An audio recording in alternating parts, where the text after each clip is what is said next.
Okay, we're going to be talking about proteins, which are the last of the macromolecules that we're going to be discussing in biology.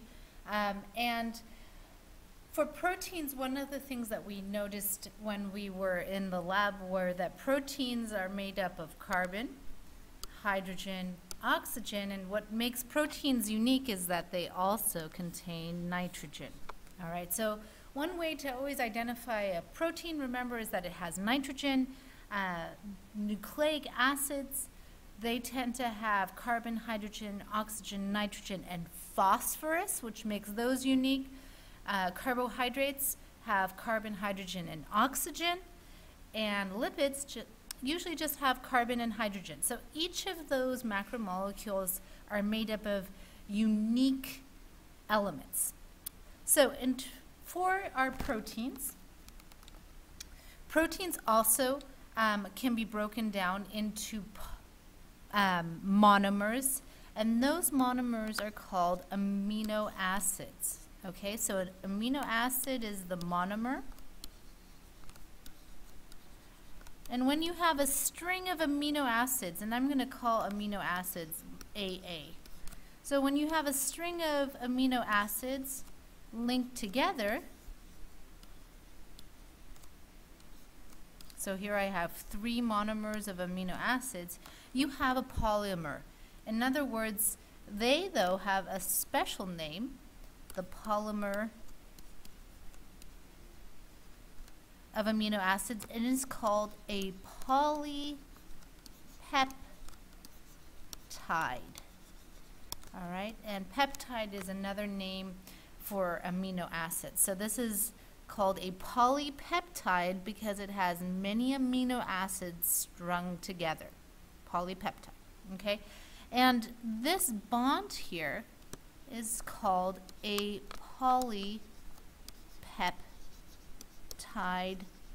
bond. And a bond is just how they're linked together. So just to review, we have proteins. Proteins are made up of monomers that are linked together. Those monomers are amino acids. And when a chain of amino acids is linked together, we call it a polypeptide.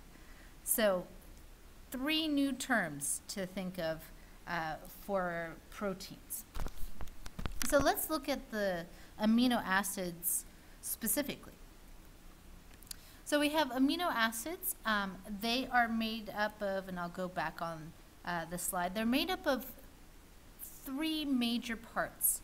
You have your amino group over here, and you notice that the amino group is where the nitrogen is. So here's that nitrogen that we were saying was unique. You have the backbone of a carbon, and then you have another group that always has a carbon right here with a double bond of oxygen and an OH at the end, and we call that a carboxyl group. So all amino acids will have this top structure plus this R. And this R just stands for a random letter because it's going to have a unique structure. So for example, an alanine, that R has 1 carbon with 3 hydrogens linked together, and that makes it alanine. When you look at serine, on the other hand, you see that they both have the same top structure. Nothing's changed there. They still have an amino group. They still have a carboxyl group. They have that backbone of a carbon. Here too, you have your amino group, and you have your carboxyl group with a backbone of carbon. But now, instead of having 1 carbon with 3 hydrogens, for serine we have 1 carbon, 3 hydrogens, and in addition to that we have an oxygen. So that makes this a unique amino acid that's different from alanine. All right, so here we are looking again at the unique R groups that we call them, and each amino acid has a unique R group. So each amino acid has a unique R group. And there are 20 different amino acids. And kind of think of them as our alphabet. We have, 26 letters in the alphabet? I never remember. And they can spell all sorts of words. They can create books. Same sort of story with amino acids. Amino acids, you have 20 different amino acids, and you can have many, many different combinations of amino acids come together to make different proteins. And for that reason, because you have so many different combinations, it's the reason why proteins have so many functions. So proteins have many functions because many different amino acids come together to make different proteins. In other words, the more different ingredients you have, the more different foods you can bake or cook and so forth. And the same idea is here for amino acids and proteins. You have 20 different amino acids, which means you can have so many different combinations, definitely more than if you just had 2 different amino acids. So for that reason, like I said, proteins have lots of functions. One of the things we were talking about is it can regulate rate of reaction. So this is the breaking of bonds. We had seen that with our potato juice, where we gave it some hydrogen peroxide and it started bubbling.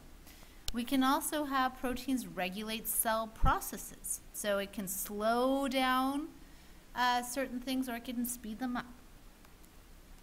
Proteins, as we know, are used for structure, and bones would be part of it, and movement. So we've talked about that as well when we've talked about proteins. And also we have proteins that help transport things and help the immune system.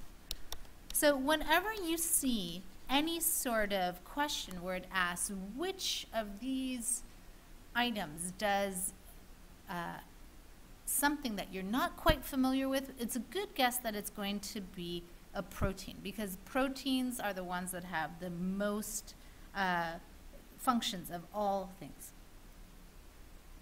And just quickly, we'll go through it in class. Proteins can have 4 levels of organizations. The first one we're going to call the primary structure.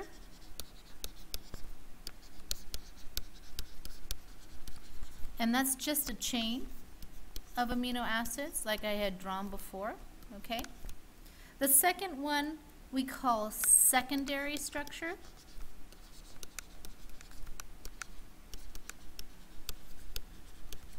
And this is where that group starts doing some 2 to 3 dimensional, actually 3-dimensional shapes. You can have those, you can have spirals.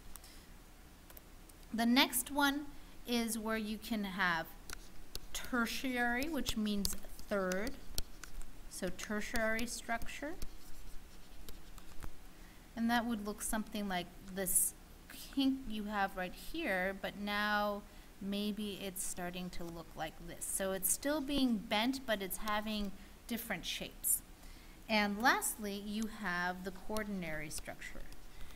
And then make sure that I spell it correctly, because I always, so quaternary structure. And we'll go through that one in class because this involves more than just a picture.